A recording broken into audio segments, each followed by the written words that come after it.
Hi guys, my name is Brandon, and today we'll delve into the case of a girl who went to her church for the evening service, but never showed up. Her parents got worried and called the police. During the investigation, detectives were able to uncover some chilling facts that revealed the truth about what happened to her. Zoe Hastings was born on November 21, 1996, in Kansas. She was the oldest of 5 children, with 3 younger sisters and a brother. Zoe was always there to help her parents look after her siblings, ready to cancel any plans if her parents needed a hand. Her mom and dad were deeply religious, so the family spent a lot of time at church. At some point, they moved to Dallas, where Zoe enrolled in a high school with a focus on creativity and arts. She had a passion for drawing and also enjoyed participating in school theatrical performances. In her spare time, Zoe worked at an art studio in Dallas. She also worked as a lifeguard at a local pool on a summer break. After graduating from high school, Zoe had the opportunity to attend some of the top universities in the country. However, she chose to postpone her education and dedicate some time to her church. In October 2015, when Zoe was 18, she was getting ready to go on a mission trip for her church and was eagerly anticipating the journey. On Sunday, October 11th, she planned to attend the Sunday service where they would discuss some details of their upcoming trip. Zoe took the family minivan, promised her parents she'd be back for dinner, and left her house around 4:40 p.m. The church was only a few miles away, and the parents expected her to return around 6:30. However, as time passed, Zoe didn't come back for dinner, which was quite unusual. They sent her several messages, but there was no response. They also tried calling her again, with no luck.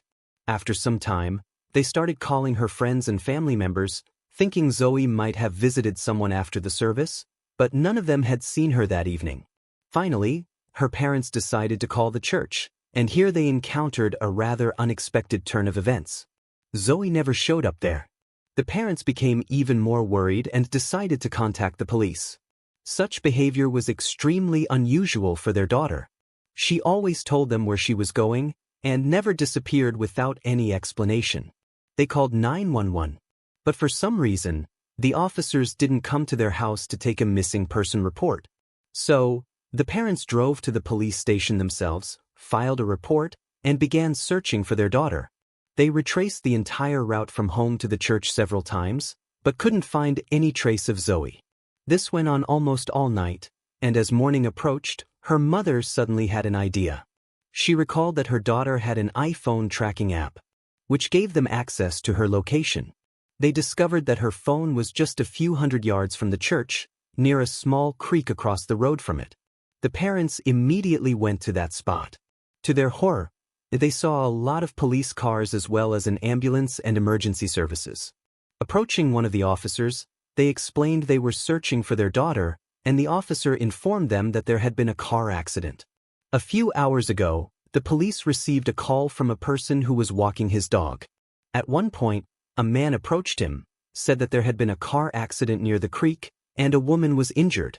They both ran to the scene, where the witness found this woman in a pool of blood, and called 911. Police officers quickly identified the deceased. It was Zoe Hastings, but they immediately realized that she didn't die as a result of the accident. It was obvious from the first look that she had been a victim of murder. Zoe lay on the ground a few hundred yards from the minivan, which was partially submerged in the creek. There was a lot of blood near her body, and police officers noticed multiple cuts on her neck. Zoe's dress was pulled up, and her underwear was rolled down, leading detectives to assume that the killer likely assaulted her. Zoe's parents tried to approach their daughter, but the officers stopped them, saying they shouldn't witness such a gruesome scene. While investigating the crime scene, officers found several clues. All the minivan doors, except the driver's, were locked. This could indicate that the perpetrator either drove the vehicle themselves or approached Zoe directly at the scene. A few yards from the creek, near an embankment under the bridge, police found a blood-covered knife, which was likely used as the murder weapon. Zoe's smartphone helped investigators establish the timeline of events. GPS data revealed that she arrived at the creek at 5:01 p.m., just 20 minutes after leaving home, and apparently she was killed within minutes from that moment. Police also found out that after leaving home, Zoe made one stop. She went to a DVD rental service near her local Walgreens to return a movie. While experts examined the victim's body and all the available evidence, detectives decided to look for potential witnesses who were at the store or nearby at the same time as Zoe. After speaking with dozens of people, they managed to find two potential witnesses. The first was Lester Clark, who worked at a tattoo parlor next to the store. On that day, around 4:45 p.m., he went to buy cigarettes and saw a woman near the DVD rental service. Shortly after, Lester saw her returning to the parking lot and approaching a white minivan. She tried to open the door, but at that moment, a man approached her, stopped the door with his hand, and said something to her. After that, the woman got into the car and moved to the passenger seat. The man got into the driver's seat and they drove away. Detectives showed Lester a photo of Zoe and he said that the woman did indeed resemble her. Despite finding the scene quite tense, he didn't think much of it as nothing obviously bad seemed to happen. The witness also provided a description of the man. He was short, heavily built African American. Lester was standing at a considerable distance from the parking lot, so he couldn't make out any other features. Later, as it was getting dark, he noticed the same man again, walking towards the store alone. The second witness was a homeless man named Gary Whitman, who shared a similar story. Around 4:45 p.m., when he was across the street from the parking lot, he saw a woman heading towards the white minivan. Suddenly, a man approached her from behind, preventing her from getting into the car. He then took something out of his pocket and showed it to the woman. After that, she got into the car, moved to the passenger seat, while the man got into the driver's seat and drove away. Gary provided a similar description of the suspect and added that the situation struck him as highly suspicious. He went into the store and asked the clerk to call 911. However, it's unclear if the clerk complied with his request, as police found no records of this call.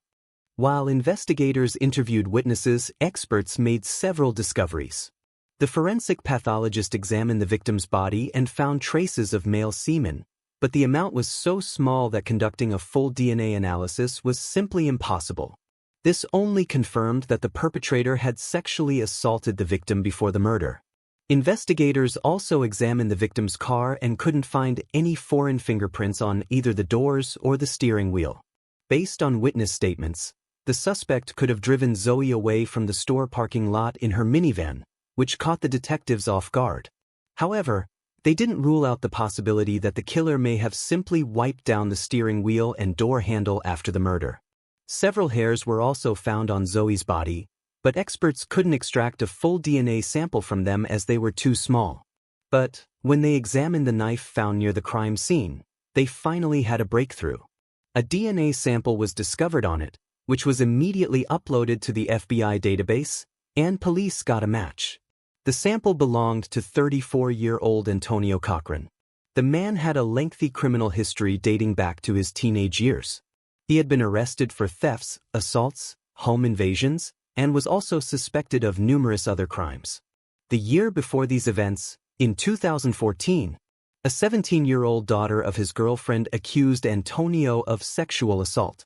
According to her, he offered her a ride, but once she was in the car, Antonio took her to a wooded area, threatening to kill her if she tried to escape. Then, he assaulted her and the man was arrested. He claimed they had consensual sex and the case went to court. However, during the trial, the prosecution couldn't provide enough evidence to prove his guilt, so Antonio was found not guilty. With his DNA found on the knife, police identified Antonio as the prime suspect, and he was arrested. During the interrogation, he repeatedly denied any involvement in the murder, so the detectives focused their efforts on finding more evidence. The experts took a DNA sample from Antonio and tried to compare it with the hairs and semen found on the victim's body. Since both pieces of evidence were too small to extract a full sample, experts decided to try a different type of analysis. They were able to generate an approximate profile and determine if it definitely did not match the chosen DNA. In other words, this method operates on the principle of exclusion, but it does not yield any precise results and cannot be used as a proof of guilt. They compared these partial profiles from the hair and semen with the suspect's DNA and concluded that their similarity couldn't be excluded. Meanwhile, detectives examined Antonio's smartphone and found several interesting text messages. Putting them together, it became clear that on the day of the murder, he was in a very troubled state of mind. At 1:48 a.m., the day before Zoe's death, he texted a friend he lived with, saying he was moving out and he would never see him again. On the next day, at 2:07 p.m., he texted his ex-girlfriend, telling her that his stepmother died. He mentioned she died right in front of him and he was finding it difficult to cope with the loss.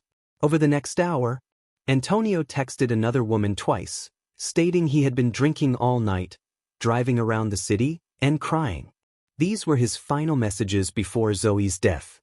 Later that evening, at 9:30 p.m., he texted his friend again, expressing confusion about what to do with his life and how things had recently taken a turn for the worse. The next day, he sent another message to his ex-girlfriend, saying his life is over and she would soon find out why. Examining his browser search history, detectives found that Antonio had visited local news websites over 30 times before his arrest, specifically checking the crime sections.